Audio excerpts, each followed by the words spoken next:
Good morning, good morning, good morning, or good afternoon, or good evening, wherever you are in the world. Welcome to the Marketing That Grows Your Business Show. Today, we have a special guest, and we're going to be talking about I'll call them psychological things because, from a mindset perspective, mindset, in my opinion, is probably the number one thing that keeps us from achieving the possibilities that we all have in our lives and in our businesses. And some of those things that are what I would call roadblocks for us are limiting beliefs that we hold. Sometimes we don't even know we have them. And our special guest today is going to help us dig into that a little bit more, because I think if we can master what is holding us back and push through the fear of it or work through the processes of those things, then we can take it to the next level. So I'm excited about having our special guest today. We haven't talked about this in any great detail here on the show, so this is going to be powerful. As you guys are coming in, let me know, where in the world are you? It is lovely this morning here in Tampa, Florida. We're almost at 70 this morning already. And I had a nice long walk this morning. It was nice and cool. I'm not really looking forward to getting out first thing in the morning when it's going to be a little muggy. So I'm enjoying the weather is what I'm saying. How is it for you guys? A couple of quick things from just housekeeping perspective. We always just run through a couple of things. We do giveaways on all of my shows. So today's giveaways are going to be, let's see, let me pull them up here. We've got an Amazon gift card. So I'm just going to tell you that one because it doesn't look like I've got the graph. Maybe it's on the same graphic. Hang on just a second. We're going to be giving away a Do It Messy mug. And I know so many of you guys love this mug. And it's perfect for what we're talking about because, when we're talking about limiting beliefs, we have to sometimes work through those in a messy way, right? So we're going to be giving away a Do It Messy mug and a $15 Amazon gift card. We usually have an image for it, but I can just tell you, right? You'll remember that. How do you win? You win by sharing your aha moments. Now, what is an aha moment? That means you have to drop it in down under, and it is I didn't know that, or I knew it, but I needed to hear it again. Sometimes we have those moments in life, right? Where, things. I mean, sometimes as I'm teaching people or helping people or coaching people, I will tell them to do things that, I need to hear too. How many, so can I get an amen there? So sometimes we just need to have that reminder put back in front of us. So those are what we call aha moments. And you have to drop them in using the hashtag aha. Okay. And if you sprinkle this out into the world, like if you know somebody, for example, that would get value out of this, tag them, hit that S button, and you'll be entered in to the Wheel of Wow. You get more chances to win, essentially. We will draw the winners for today's giveaways at the end of the show. So stick around and make sure so that you can win. We definitely want everybody to have a chance to win. Okay, so that's kind of the big things, if you will. I want to make sure I announce the giveaways. And I'm just going to say hi to a few people real quick. I saw a couple of comments coming in. Good morning, Rita from Arizona. So Rita's having her coffee this morning. I can tell because she shared her coffee cup with us. I haven't had my coffee yet this morning. It's been a little crazy around here. Israel in the house. I'm so glad you're here. Excellent. So awesome. We have Angel in the house. Good morning, Angel. So glad you're here. Let's see who else. We have Juan in the house. We've got Lady Tracy just said, my aha moment is what you just said. Drop intersection and do it messy, but do it. With repetition, we get better. Amen, sister. And we have Marley. Good morning from Southern New Jersey. Good morning. And Allison is saying it's cold in Oregon. Yeah, I bet it is. Come on down to Florida. I think everybody else is coming. So we have so many people in Florida these days. It's crazy.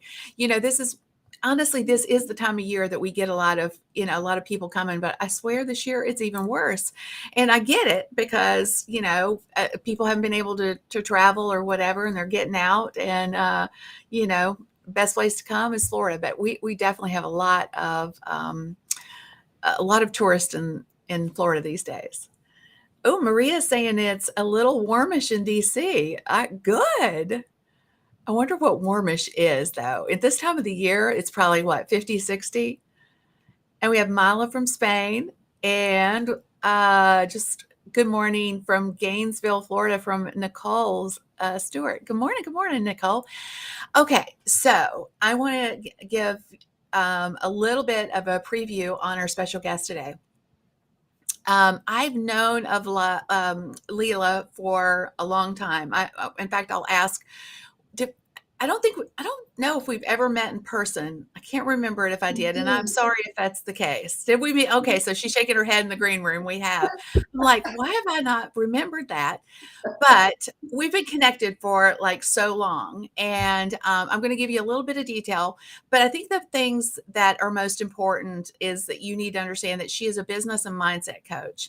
But she's also been listed as one of the top 20 women social media power influencers, and one of the top social media across the board. She's been a top social media influencer for years.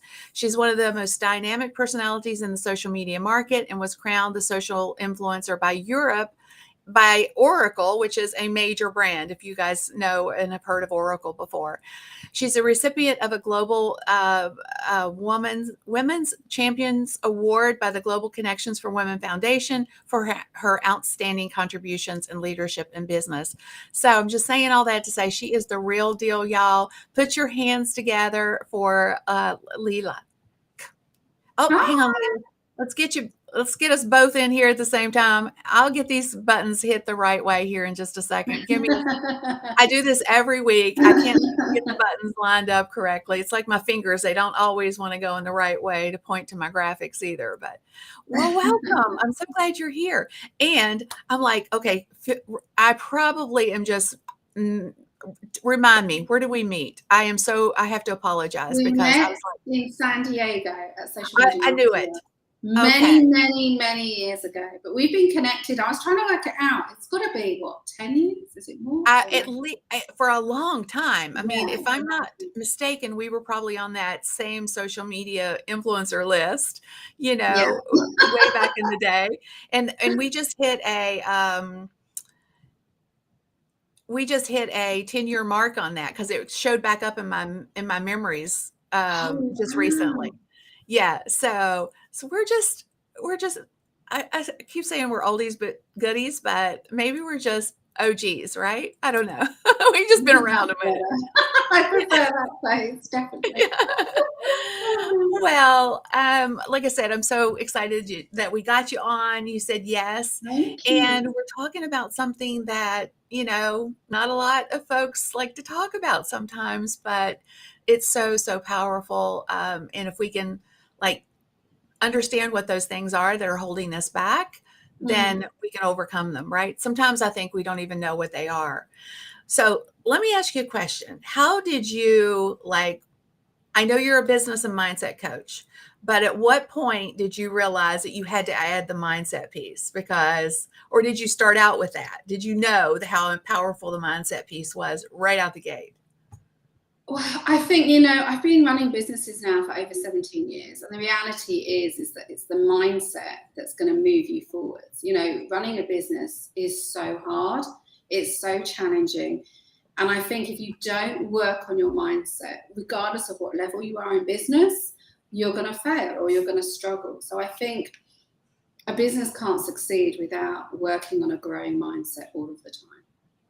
Amen. I think, I see it in all genres, if you will.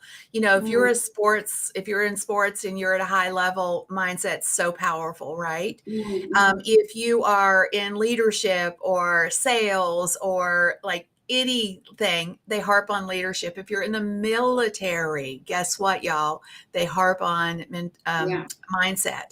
It's such a core piece. And yet, why do we as business owners assume sometimes that, and nor, or we don't feed our mindset?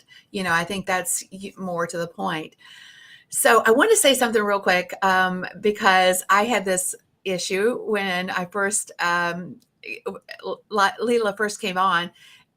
So Vicky says, and you may know Vicky, she said, so good to see you in person and hear how to pronounce your name. I get called all sorts. And it's so funny because for years I hated it. I was bullied for my name. Growing up in the UK, no one could say my name. And it was really challenging for me. And I used to hate talking out loud and so nervous because of that. And it's taken me so many years to actually have the confidence just to correct people and understand that, it's not a personal thing.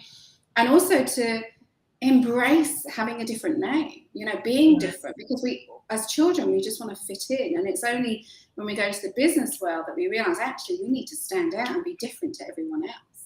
Yeah, and it's that's such a great lesson in just what we're talking about too, is standing up for something, that's important. You can't minimize. I mean, you probably at some points in your life tried to, oh, that's okay if you mispronounce it, but now you're like, I'm okay. It's because you've overcome that barrier at some point, and now you're okay with saying, hey, that's not how you pronounce my name. So this is a good lesson for what we're talking about, right? So yeah, it's just these small little things, yeah, definitely.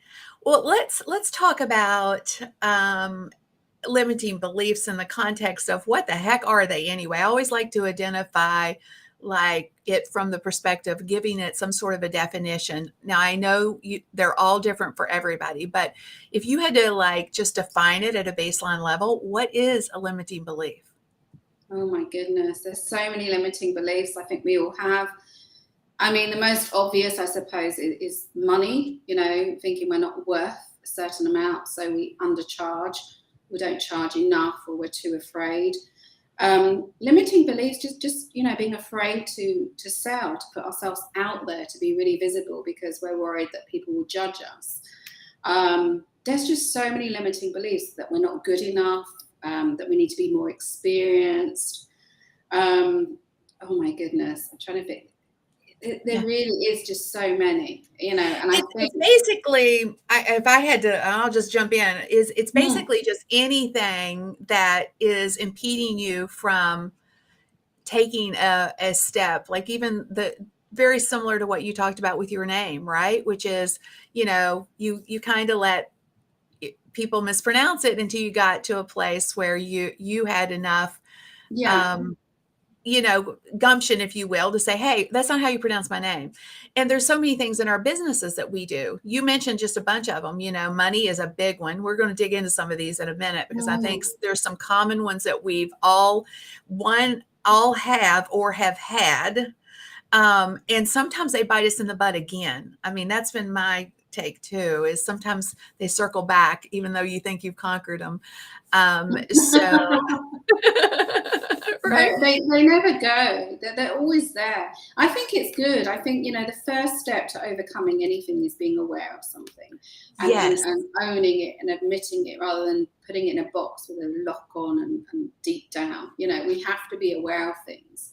It's like the whole diet analogy. We all want to look good, feel thin, feel sexy, and all of these things, and yet the journey to achieving it is so hard for ourselves, and so people won't look in the mirror because they don't want to see the reality. And it's the same with business. How many entrepreneurs do you know who don't know their numbers? They're like, oh, I don't want to know, because they're scared to see the reality. So yeah. Yeah, I so agree. And what's the byproduct of that? So if somebody, I'll just throw an example out there. If somebody has is a business owner and they do a launch and they do okay, but it's not stellar. It's not $1 million launch, but they make, several or let's just say they make $20,000 or so. But it goes back to what you just said. They don't know their numbers, so they're not even sure if they made a profit, right? So have you ever Yeah. seen that happen? Have you ever seen, because that's a very succinct example where somebody, does they have a specific strategy, they use it, Mm. and because they don't know have you ever seen that happen? That's what I'm asking. Yeah, no, totally. And also, I think, who defines that result? So, who says, oh, I want to have $1 million, or who says 20,000 for a launch isn't good? We are the ones who are putting the pressure on ourselves. We are the ones who are saying to our negative minds, that's not enough, or that's not good enough. We need to start celebrating the effort. And I think this is why so many people are afraid to have launches, because they're worried people are going to judge them. They're worried they're not going to sell a certain amount, or then they're worried they're going to sell too much, and then they've got to deliver it. So I think we all have this. And I think going back to the numbers, I mean, you look at social media, for example, so many people, they're posting blindly. They don't know their ROI. And it's very hard to measure engagement. And I think, and that's probably another conversation, because we all know that engagement doesn't equal ROI. Does that answer the question a little bit? Yeah, definitely. So let's dig into some of the specific limiting beliefs. Let's just break them down a little bit. Like imposter syndrome is such a big limiting belief that I probably encounter them. Well, I won't say it's the biggest one, but I definitely encounter it quite frequently in those that I work with. And sometimes they don't even know they have it until it gets to a point where they're ready to put themselves out there, and then they it's a fear factor immediately. Like, what if, so how do people deal with imposter syndrome? How do you help people deal with imposter syndrome? That's a great, great question. And I think ultimately a lot of overcoming limiting beliefs start with being kind to yourself, loving yourself, having self-care, appreciating yourself, acknowledging all the positive things and the good that you do, because it all starts really from liking yourself. I think, when we don't like ourselves, that's when we're negative to ourselves. That's when we think, oh, you idiot, you could have done better, you should be doing this. When we say, oh, you're not experienced enough, you're not good enough. And I think, we all have, a lot of people have imposter syndrome at different parts in their business. And a lot of it is fear of being judged with what other people are going to say. And when we truly feel contentment inside and fulfillment and love ourselves, and we can have that attitude of, well, it doesn't matter what they think, because I own my belief. I believe in myself. I know that I'm really, really good. Maybe I don't have as many years experience, but I know that the outcome, the transformations that I give to other people are so good. There's lots of things, like little things like reading your own testimonials. Another little thing that you can do, which I did with a client, which is a really nice thing to do because they were really struggling. It's such a simple thing, was to reach out to 5 of your closest friends and ask them what they like about them, what they think is a good thing.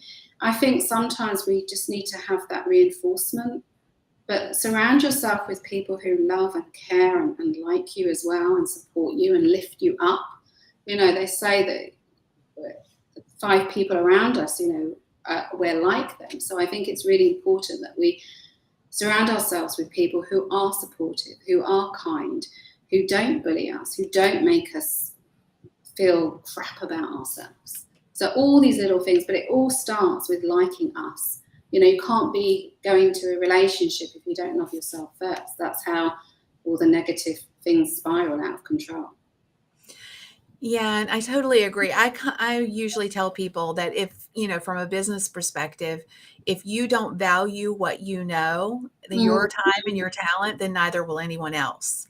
Absolutely. And so it's basically the same thing you're saying is you have to have faith in what your knowledge, your skills, that you can help somebody that's a few steps behind you, and if you don't know that, it's kind of like being big and bad and walking into that door like you own it, you're going to own the room.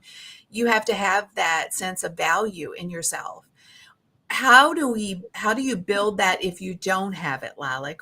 How do you help people build the confidence in themselves? You talked a little bit about, like, just reaching out to people. I love a couple things I loved, like, and maybe this is I'll just bring them back instead of us digging into the answer, but because you may have already said them.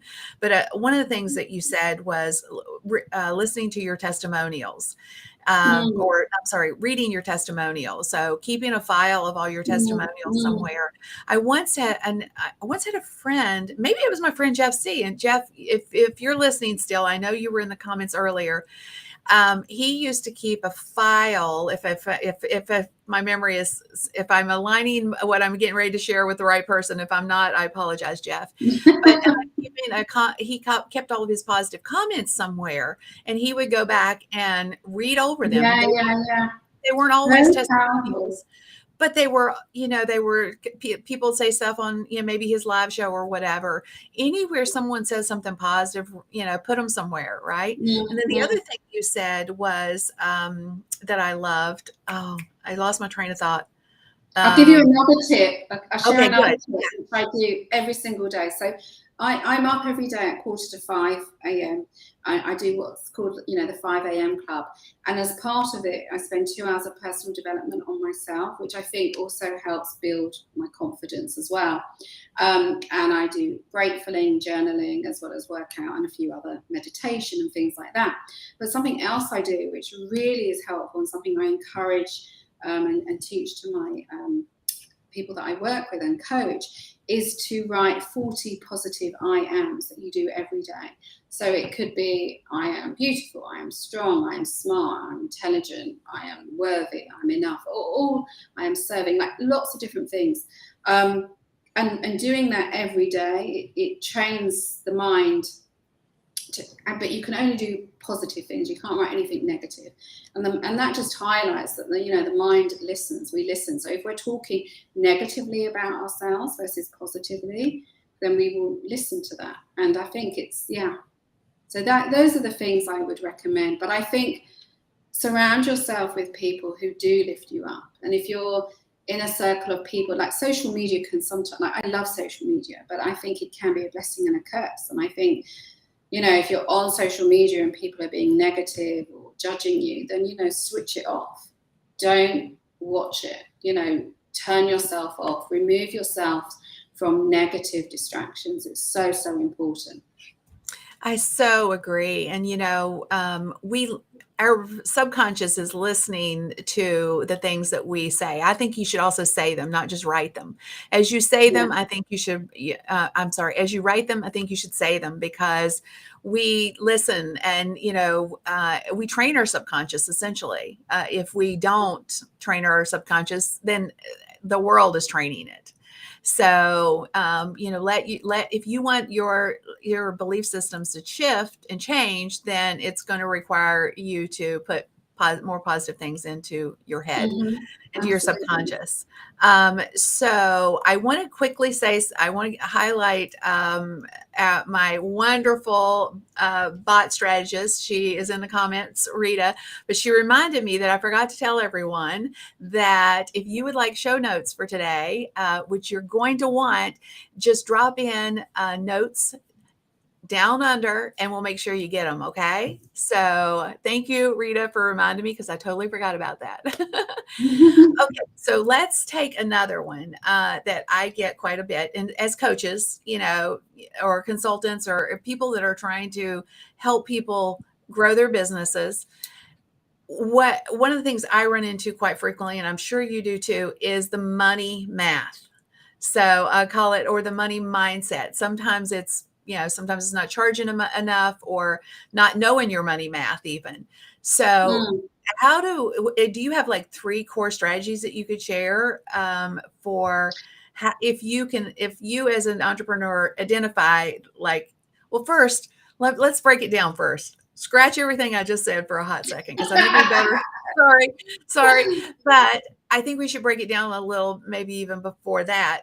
How do you know if you even have a money block? I think if you're not earning where you think you should be, I think, deep down people know. Actually, people don't know they have a money block, but they're not happy with where they are right now. And that would demonstrate it's a money block, because they can't grow and scale their business because they're not earning enough, or they're frustrated with what they're earning, or they're disappointed, or they don't know what they're earning next month. Because there's lots of different money blocks, and it all goes down to how your business is, because most entrepreneurs have no idea what they're making next month or the month after. And it's all stemmed from the whole money blocks. But if you look at the root of a money block, you have to analyze it and see what is the actual problem. So the problem is not that they're not charging enough. The problem is that they're not generating enough quality leads, which is why they're then fearful to charge more, because they don't have enough. They're fearful that the person's going to say no, and then they won't have anybody else. So they're desperate to do the work. So it's all connected. And I think any type of block, whether it's a money block or an emotional, whatever type of block, you have to look at the root of it, because then you understand what is the actual problem. So money blocks, not charging what you're worth or enough, is often down to the reality that you don't have enough quality leads coming to you, and you're therefore desperate to win the business and not lose it. So you do that. So good. I so agree. And, sometimes it even goes a little deeper than that. Like, you don't deserve it. Yeah. I've heard people, if you keep asking the why, I always tell people, keep digging, because to get to the root of it, sometimes it goes back all the way to our childhood, in some cases. Yeah. I think money has, a negative connotation to a lot of people. I grew up, with my family are Holocaust survivors. So, I grew up with, them saying money doesn't grow on trees. Money was very tight in the house. We had to, have hand-me-downs. We couldn't leave at the table without finishing food. And everything was very, money focused. And I think we live in a society where we're taught that rich people are evil and greedy. We're not taught rich people are amazing. They give jobs to so many people. They can donate money to charities and all of these things. It has a very negative, ugly connotation, which is really sad, because it really is. Yeah. Because it teaches us not to strive for more, just to settle for where we are, I think. And now I get that not all rich people are, pouring back into charities and stuff. But they do provide a lot of jobs that people wouldn't have if they weren't, if there wasn't, if they weren't there. So when it comes to those of us, though, that do have money issues, when it comes to saying, hey, I don't know what to charge. I don't know if I can charge that much. I don't know. Like, I have someone in my coaching program right now, and that was one of the we had to overcome that. I was like, okay, yes, your value is so worth this. Well, because we compare ourselves. Let's talk about that. We compare ourselves to our competition all the time. So we're like, well, our competition isn't charging that, so I can't charge that. What do you say to someone that has that problem? I love this question. The reality is, if we look at the maths and the numbers, 97% of entrepreneurs are not successful. They're not growing and scaling. So if you're comparing it to your competitors who are doing what you're doing, then the chances are that they're also haven't got a clue what they're doing and not doing it right. So you're copying someone who you have no idea it's working or it's not working. So I think, look, seeing what your competitors are doing is helpful, and I always believe that you should always stay one step ahead of your competition and always know what's going on. But, you don't want to compete on price. You don't want to be the cheapest. I don't think. I always believe that we should never aim to be the cheapest, and you can't ever compete on price anyway. You have to be unique. You have to be you. And I think, and a lot of people as well, it reminded me of another money block, which is, people want to be affordable. They want people because they feel bad that if they can't afford something, they want to be affordable. They want to be nice. They want to be kind to other people. And they see this, well, if I'm not affordable, it's not nice, and nobody deserves that. And I had a call with someone actually the other day, and she was like, I can't charge that. like a doctor charges that. Why I can't charge the same as a doctor? That's not fair. And, you know, the reality is life isn't fair. You know, why should doctors, you know, and police and nurses only make a certain income and others don't? But, you know, that's life. And I think as entrepreneurs, you know, we've chosen this path, and you have to sell. I'm going around and I'm digressing a little bit, but it's all about the outcome and the transformation that you give. The bigger the transformation, the bigger the outcome, the more value there is, and therefore the more price that you can charge effectively. You just said something that's super powerful. We said so many things are super powerful, but I'm just going to pick something out that I caught on to. You know, 97% of our competition, roughly, you know, if you're looking around, if you know, if you pick maybe 10 people that are doing the same thing you're doing, you take a peek, and you have to look, you have to remember that 97% of them are not truly successful, because their business model is not set up for scaling at all. They have no systems and no scaling methodology. This is incredibly powerful. I want you guys to hear this. If you are looking to your competition and you're seeing, wow, they're just raking in the money. Wow, they had $1 million launch.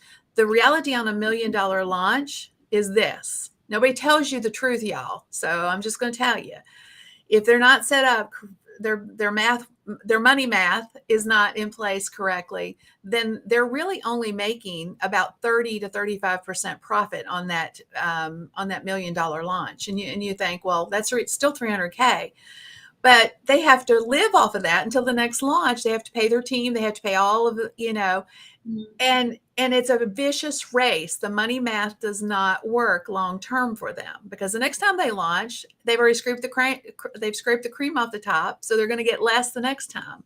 It's a vicious cycle, and it's hard to keep up with. So if your business is not set up with an always on model for collecting your next lead, you need to see to figure out how you're going to do that. You need an automated system always for generating quality leads, so that your business, if you're depending on the business model you have, but if you don't know where your next client's coming from, you need to slow down and figure that stuff out. Because trust me, I've been there. Okay, you probably have too. That's such good advice. And also, you know, I just add to these whole $1 million launches. You know, I think people look at them in awe, but behind the scenes, they're burnt out. I know, you know, I know people who've done it. They're totally burnt out. I've been on this hamster wheel. I know. It's destructive. You're totally burnt out, and you have spent so much on ads as well. Like, you've exhausted so much money on ads. It's look, if it worked, people would be doing these launches every day and every month. They're not. So there's obviously a reason why. Well, they're a ton of work, and, you know, depending on how big your community is to sell into, there's a lot of variables, obviously, but so we've talked about money. We've talked about imposter syndrome. What would be another big one that you see quite frequently? Oh my goodness. Those are probably the two I see most frequently. But I think fear of success is another one. It's one that's not talked about enough. You know, because we always talk about what the worst could happen. But actually, imagine if this actually does work. Imagine how that's going to change your life, change the relationship with other people have with you. You know, I've had my business, and I'm very transparent about my business. It's been, you know, I've had huge success and huge failure. And I think running businesses, you can't have one without the other.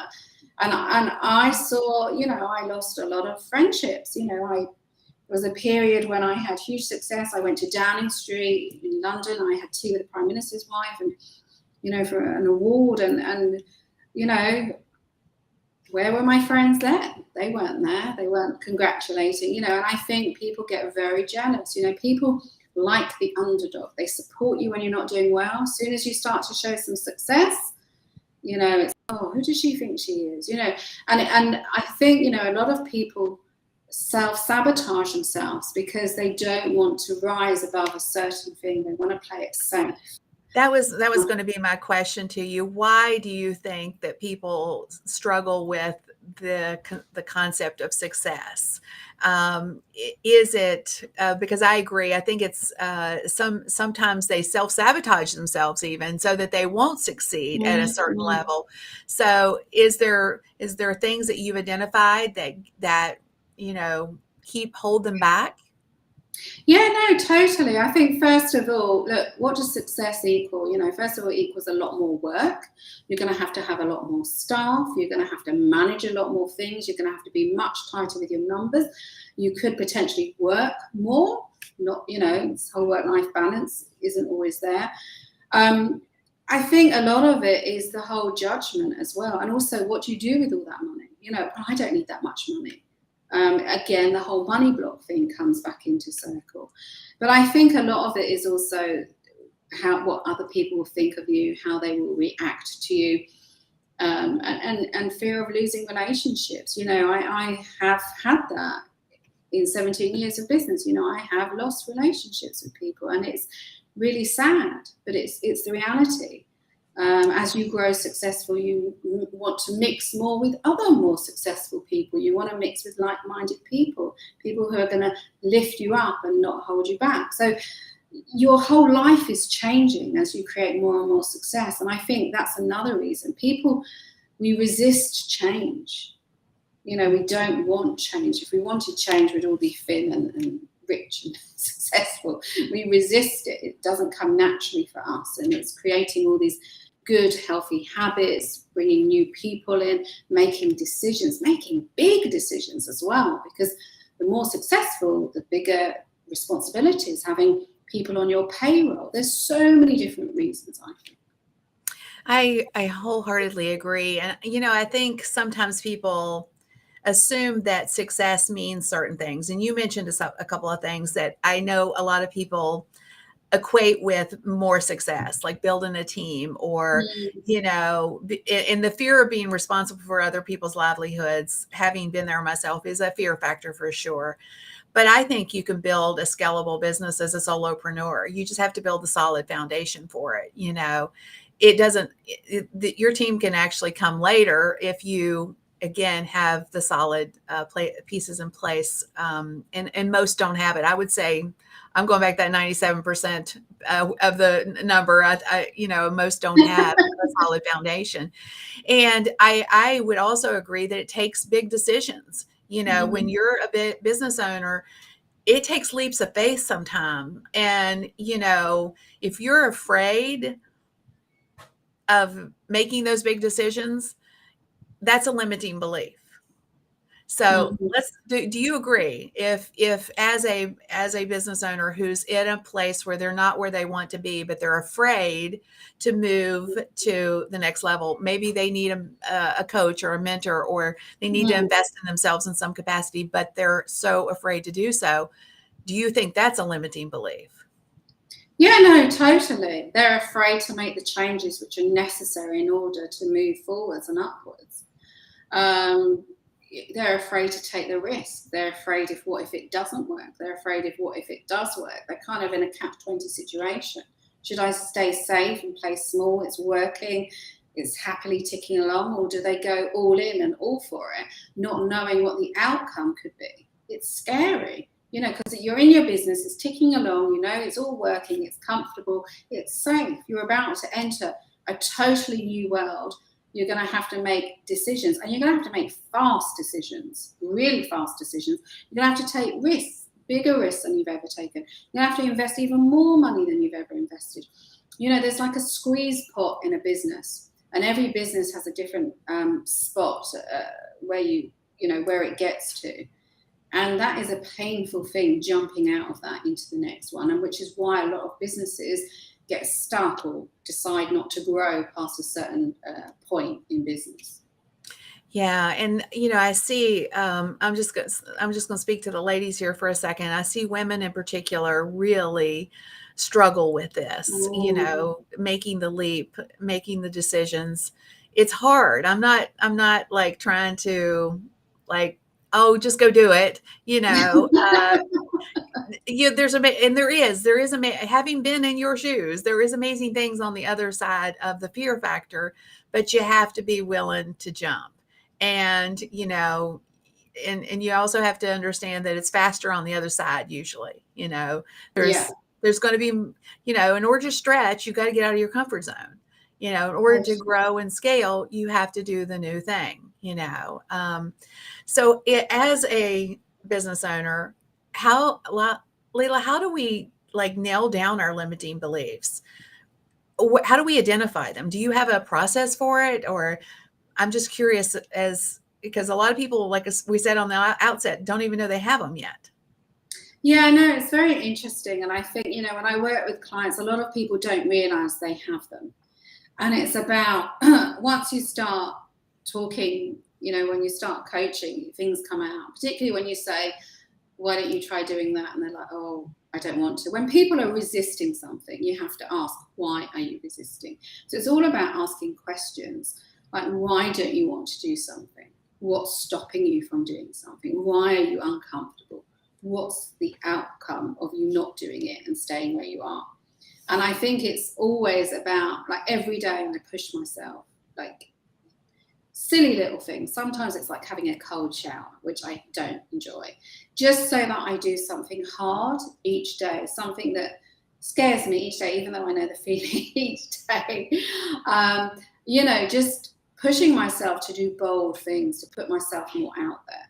And it's challenging. It's not easy, but I think as business owners, we are responsible for, if we believe truly in what we do, and that we can, create these big transformations and help, and we're here to serve people, then it's our duty, it's our responsibility to reach as many people as possible. And that means doing the difficult things. It means being really honest and transparent, being really visible, and overcoming our limiting beliefs. And often we know them. If we're resisting something, if we're procrastinating on something, if we don't want to do something, if we're putting it off, if we're giving it the responsibility or the blame to somebody else, then we know that we have an issue there. So good. So one of the things we mentioned just briefly before was that sometimes limiting beliefs, even after identified, and you think you've even mastered them, come back to circle us again. They resurface from time to time. And, how do you handle things that are problems for you on a daily basis? Do you have strategies that you'd like to share? Sometimes it's, things you've just identified, or to my point, it's also things that come back. If you got a money mindset issue, they circle you from time to time. They come back to bite you in the tush. So how do you handle those things, like, on a daily basis? Yeah, no, I love that question. And that's the truth.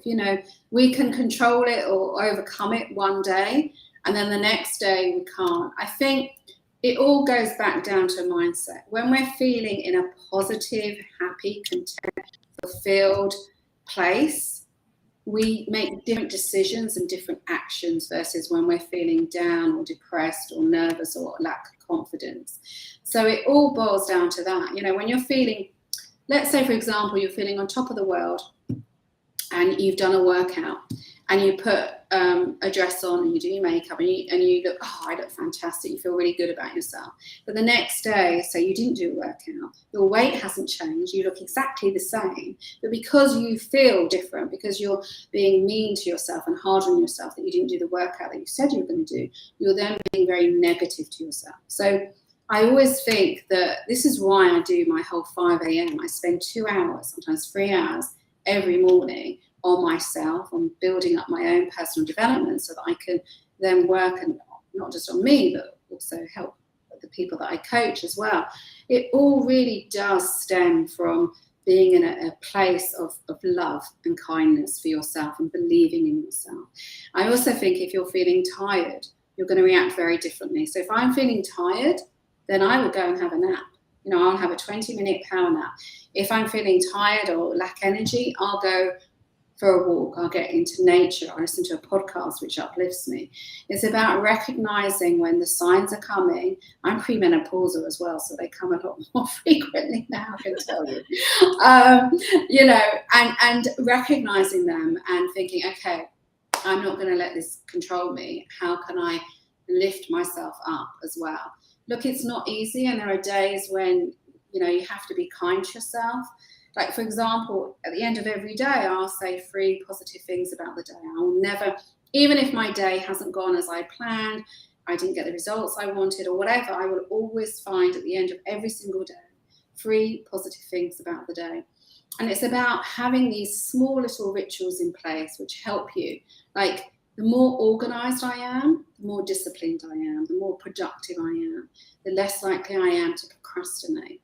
So it's all those little things that help, having good daily habits, working on yourself. But I genuinely believe that when we're in a place of liking ourselves and being kind to ourselves, it's much, much easier to overcome those limiting self-beliefs. We less talk negatively to ourselves then as well.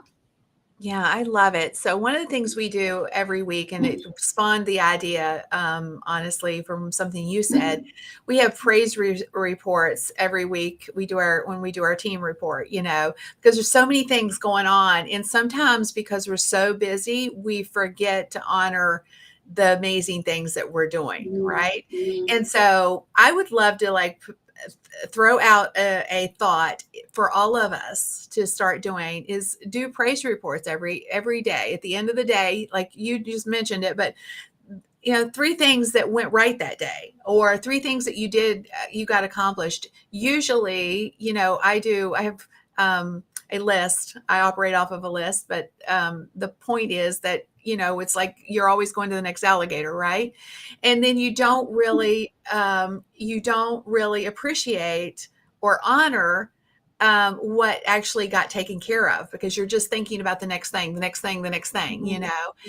take a minute and really start to, feel, what you have, pat yourself on the back a little, even if it's something as simple as you took a 20-minute nap that day. Like, you took Leela's advice and you took a 20-minute nap. You don't normally do that, but you did it. That's a praise report. Okay.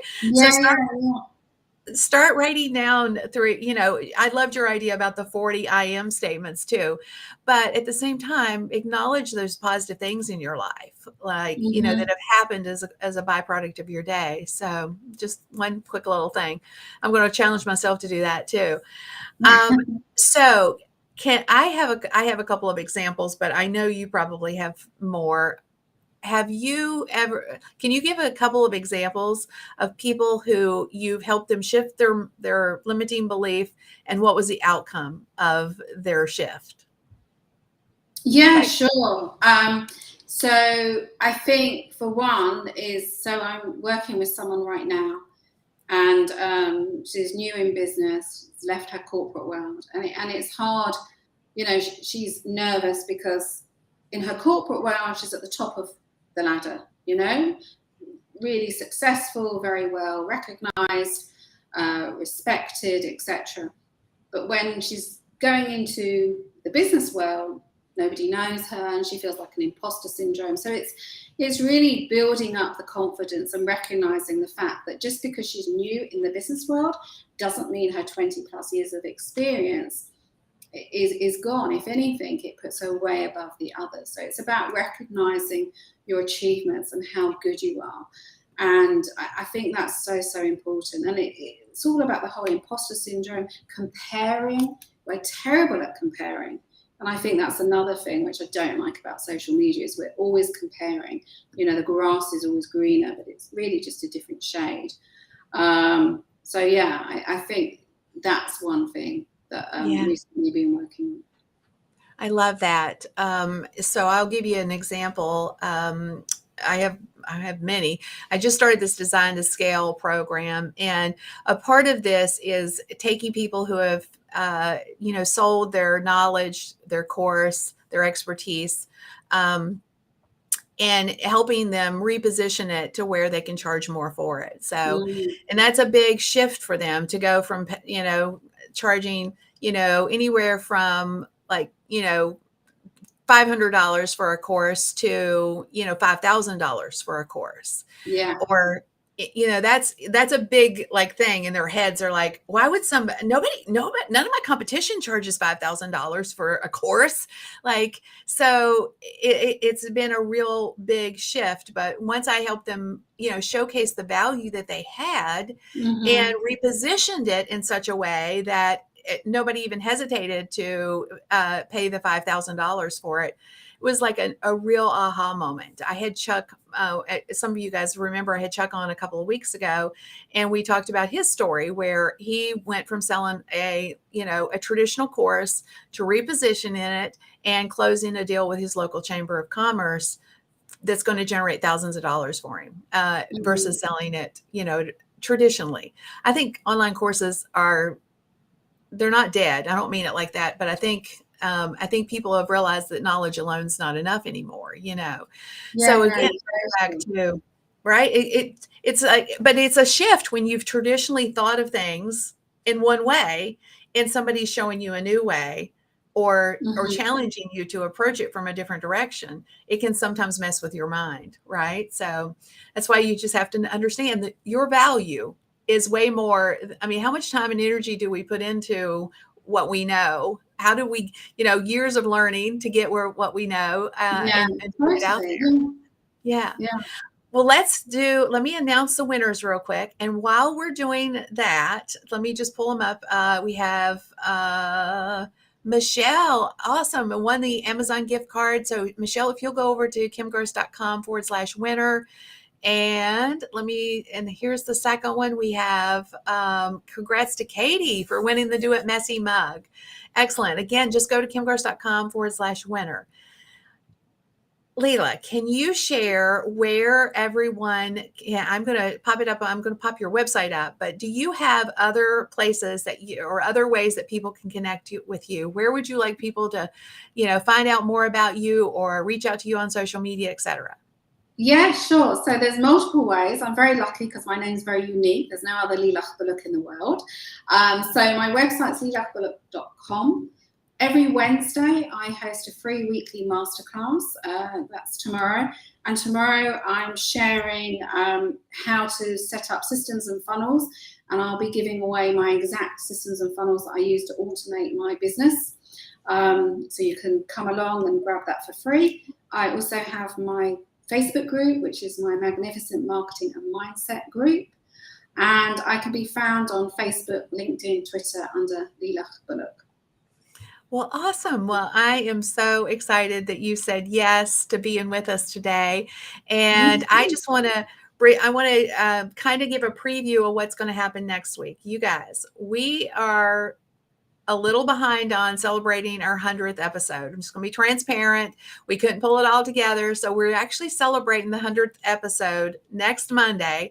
And we have reached out to some of our friends and they've given us all kinds of things to give away. So next week, we're going to have multiple guests. It's going to be a Marketing That Grows Your Business show, Palooza. So we've got all these guests coming on, and we're going to be giving away all these things from all these brands. We've got Ecamm, Easel, Agora Pulse, Restream, Wave.video, Active Campaign. All of these amazing brands have gifted us things to give to you. So if you come next week, we're going to be talking about things that are working right now on social media from some of the top experts in the world. So don't hesitate to be here with us. Make sure you put it on your calendar so that you don't miss out on it. Okay. We'll see you next week. As always, we appreciate when you spend time with us. Thank you, Lilach, for being with us. And I just want to say, take care of yourselves, stay safe, and God bless.